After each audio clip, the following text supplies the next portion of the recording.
Yes, thank you very much for introducing me. Thank you very much for inviting me here.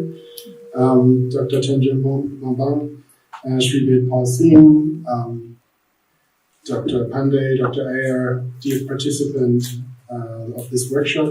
On behalf of GIZ India and also of the NERAC project, I would like to thank you very much for coming to this international workshop on traditional practices for sustainable management of aquatic ecosystems. As I was just introduced, my name is Thomas Lennartz, and yes, I'm the co-leader of the Climate Change and Circular Economy Group of GIZ in India.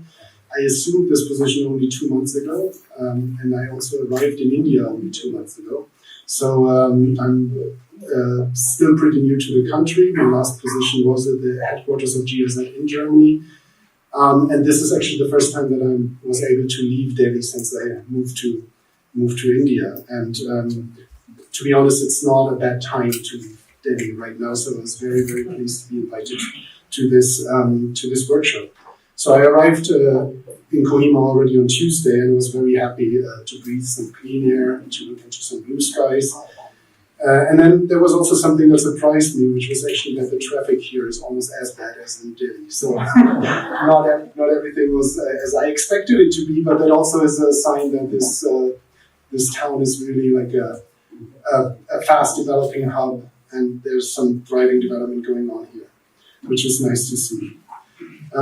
So whatever the traffic, we all made it here. I'm happy that we're all here in the room together, and that we can participate together in this important workshop on traditional practices for sustainable management of aquatic ecosystems. And I'm also happy that we could reconfirm our partnership with the Kohima Science College by signing this memorandum of understanding that further formalizes our already ongoing cooperation. And yeah, I'm very happy that we could finally also sign this and put this on some stronger pillars.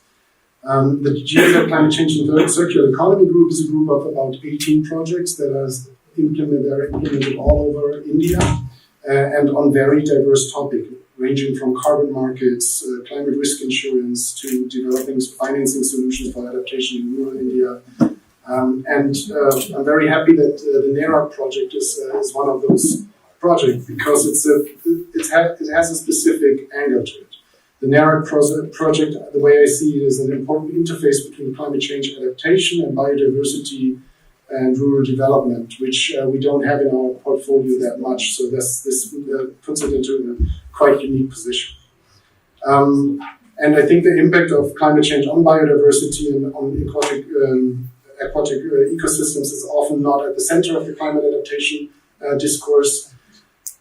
Those discussions are often dominated by debates about climatic extreme events or adaptation in the agricultural sector, but I think it's a very important cornerstone, and that's why I'm very happy that the NERAC project in the coming years will shine some light on these kind of interface topics that we're working on. I do not have to say too much about the project itself, because my colleagues seeded a little pamphlet into your conference package. So if you want to learn more about the project, this is the details that you want to look into. But I mean, we're working, as you had already heard, in 4 different states: in Assam, in Manipur, in Meghalaya, and in Nagaland.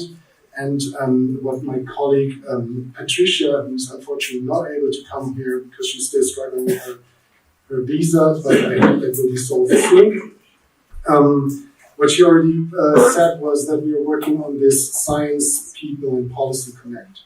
So we are really trying to link those different levels. And on the science level, we are working with different scientific institutions, just like the Kohima Science College, on different, first of all, on updating or creating an inventory for the region that we're working in. We are working on methods for climate risk assessment and also vulnerability assessment for certain species. We're working on developing certain breeding techniques for endangered species that can then be also taken over by the local communities. And all this knowledge we want to use in our pilot implementations in the 4 states, where we work with communities directly. So that is the people part of the link. We work there in community levels on different resource management practices and the development of alternative livelihood options in order to create an environment where the aquatic biodiversity can actually be protected. And then the last part of the link is the policy part. And we try to take all the knowledge that we gain from science, but also from interacting with the communities, and try to incorporate into wetland management plans and also state biodiversity strategies and action plans that are developed or reviewed on a continuous basis. So whatever we find out in our project that works well is something that we want to put to this policy level in order to make it a lasting result and also to scale up what we worked in the project. Today we're here to discuss traditional knowledge and practices with respect to aquatic ecosystems and sustainable management of resources. And my technical background is nowhere close to this. I'm originally from the field of disaster risk management.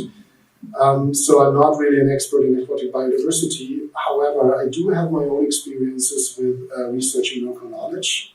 I did study local knowledge and practices with respect to management of natural hazards and risks in Nepal. And one thing that I learned in that process is that if you come as an outsider into a region and want to study and incorporate those knowledge systems, you always run the risk of just merely scraping the surface. So what you really need is strong local partners that are embedded in the communities, that know the local languages, that understand the local practices and belief systems. And that's why I'm so happy that, for example, also by signing this memorandum of understanding, we do have strong partners in all the 4 states that we're working with, and that can actually make a difference in trying to leverage that knowledge that is with the communities already. Together with our colleagues from the different university institutions in the 4 states, we will continue to support research activities related to protection, conservation, and climate resilient management of aquatic biodiversity in Nagaland and its neighboring states. And I'm very looking forward to the fruitful and trustful discussions in this workshop in the next 2 days. And I thank you all very much for coming and contributing to this and helping our project to be successful. Thank you very much.